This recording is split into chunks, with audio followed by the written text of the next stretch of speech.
Sekolah itu candu. Bayangkan dengar kata sekolah itu candu, yang kemudian menjadi judul buku ini. Banyak di sana pertanyaan-pertanyaan yang membuat kita diajak untuk berpikir kritis.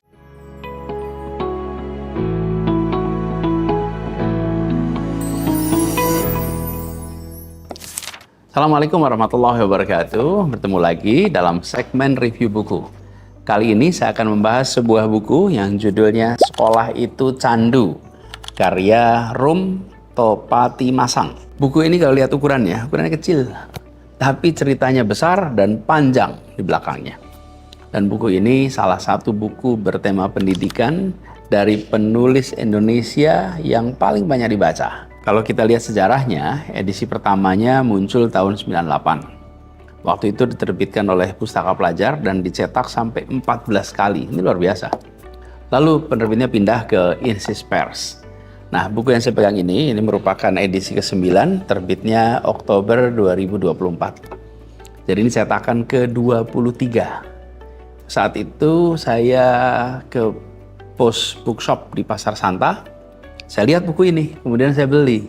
Ini buku yang legendaris. Nah, sebelum review bukunya, saya ingin cerita sedikit ya tentang siapa penulisnya, Rum Topatimasang. Rum ini adalah seorang aktivis mahasiswa, tokoh pergerakan di tahun 1970-an. Dia waktu itu nekat jadi ketua presidium Dewan Mahasiswa, ini pemberani. Kalau tidak salah di IKIP Bandung, sekarang jadi namanya UPI. Perlawanan yang berani itu kemudian punya konsekuensi. Kenapa? Karena organisasi kemahasiswaan dilarang oleh pemerintah Orde Baru lewat kebijakan yang disebut dengan NKK-BKK. NKK-BKK itu kepanjangannya Normalisasi Kehidupan Kampus dan Badan Koordinasi Kemahasiswaan. Apa efeknya Rum yang melawan ini? Rum ditangkap, dipenjara, tahanan militer pada periode 1978 sampai 1979. Banyak aktivis-aktivis mahasiswa pada waktu itu merasakan penjara militer. Nah, dia adalah seorang aktivis, organisatoris, penulis, pemikir. Selain Sekolah Itu Candu, buku ini, buku lain dari Rum yang jadi acuan banyak aktivis adalah Mengorganisir Rakyat. Nah, buku ini ditulis bersama dengan Johan Tan dari Malaysia. Nah, sekarang kembali kepada buku ini, Sekolah Itu Candu. Buku ini dibuka dengan pengantar yang sangat menarik.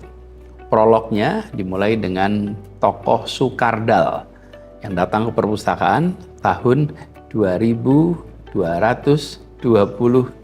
Jadi kalau dari sekarang masih berapa? 200 tahun lagi.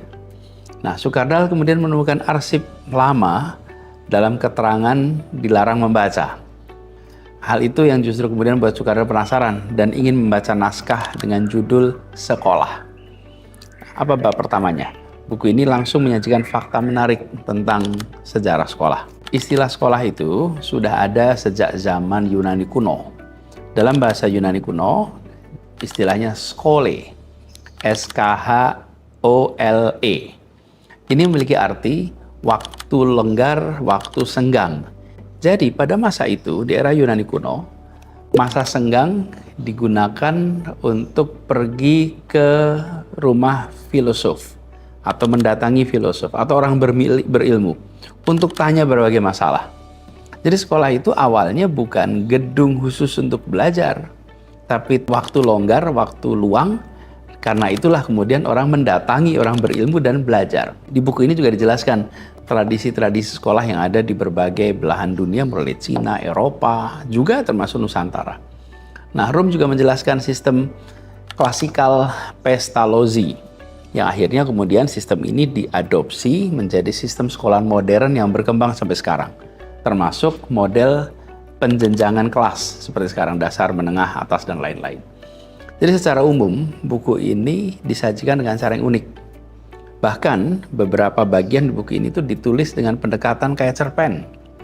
Seperti di bab 4, bab 5. Jadi unik sekali. Dan dari awal sampai akhir tulisan, hampir semua berisi dialog. Jadi membaca buku ini rasanya mengalir, nyaman, dan hampir pasti tidak membosankan. Tapi saya kasih catatan ya, tipis, kecil, gaya tulisannya ringan.